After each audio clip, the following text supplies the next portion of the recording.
From Rian Johnson, the director of Brick and Looper, Star Wars The Last Jedi, the eighth episode in the ongoing saga, is quite possibly the boldest installment of the series so far. There are many elements we have never seen before in a Star Wars film. A lot of the choices that are made with the storytelling are totally unexpected.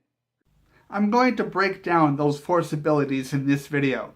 I'm also going to look at aspects that really sparked in the film and a few others that might not have shone so bright. I am the Ranting Usher. Let me talk you to your seat. With the spoilers in this review, strong the Force is. One such ability enabled Rey and Kylo Ren to communicate telepathically, even though they were at opposite ends of the galaxy. We have seen this ability utilized once before, in Empire Strikes Back, between Luke and Darth Vader. Although in the earlier canon, the characters were incapable of bridging the gap of distance that separated them and physically interacting with one another the way Rey and Kylo Ren did in The Last Jedi. This alteration might be subtle, but it adds a deeper dimension to the Star Wars films I find very intriguing. It makes me wonder what good or what harm could potentially befall characters who continue to use this ability in future episodes. The Force powers exercised in The Last Jedi involve more than reaching across light years. When General Leia Organa is absorbed into outer space following an attack on her ship, rather than suffocating under enormous pressure, she is awakened by the Force, and she uses it in a way that allows her to coast back to safety. This is an amazing power for one who is merely a Force sensitive to possess. It is also a far-fetched one, as it defies space itself. I am willing to roll with it, however, because I have accepted that the Force, as well as the Star Wars universe as we know it, is forever evolving into new and extraordinary horizons we never would have imagined possible in the original trilogy. Luke Skywalker performs a Force ability that in some respects is much more believable, even though we've never seen it done before Episode 8. Luke projects himself to the planet Crait to confront Kylo Ren. His projection is apparent in the way that his feet do not leave a single red trace in the salty ground, whereas Kylo's streak at the salt with each and every motion. Despite cutting himself off from the Force since seeking solitude on Ahch-To, this ability proves how much wiser and more experienced his character has become. Luke Skywalker still remains extremely powerful, although I could have done without him swerving to avoid Kylo's blade the way he did. This move, however impressive, is reminiscent of the Matrix, and the Matrix fighting style has no place in the Star Wars universe. As for aspects of the film I didn't care for, or things I thought could have been improved, it seemed there were at least two entirely different stories taking place.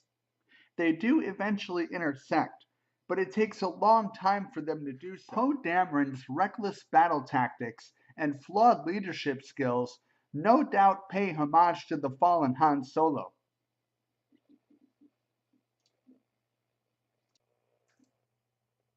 Finn and Rose's mission to a casino planet in order to locate a code breaker who will agree to crack a tracking device on Supreme Leader Snoke's main Star Destroyer is admittedly necessary.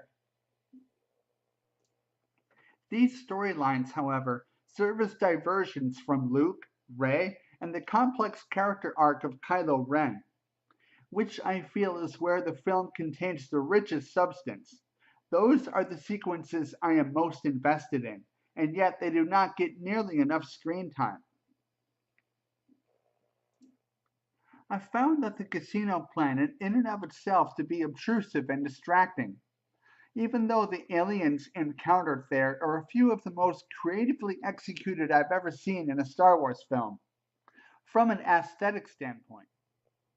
Another great thing I will say about the Finn, Poe, and Rose segments of The Last Jedi was that they transcended into some of the most extraordinary space battles I've seen in a long time. Getting back to Kylo Ren, the death of his master, Supreme Leader Snoke, by Kylo's hand is rather abrupt. Some see it as unexpected, even shocking, while others see it as one out of three predictable scenarios that could have transpired within the throne room. I find myself torn between two distinct possibilities. The first dictates that this was Disney's way of bringing to a screeching halt the theories regarding Snoke's true identity. The other suggests that seeing as how Snoke is such an enigmatic character, they may already have a final reveal planned for him in Episode 9. I'm willing to speculate that both of these possibilities are intertwined, and that when we do get to Episode 9 and Snoke's identity is revealed, it could very well disprove several of the theories that have circulated thus far. As far as the acting goes, I thought everyone did a great job. Even during my least favorite scenes, I was still able to appreciate the effort they put into their roles. Laura Dern may have appeared deadpan in a few spots, but for the most part, I thought the performances were spectacular. I really enjoyed The Last Jedi overall. I like the direction the saga is going in, and I think that by Episode 8, we're ready to let go of the past and move on to a whole new era. On a scale of 1 to 5, 1 being a train wreck and 5 a masterpiece, I give Star Wars Episode 8, The Last Jedi, a 4.7 rating. How do you feel about the changes that are being made to the Star Wars universe? Do you like the way the characters are evolving? The way the Force is deepening?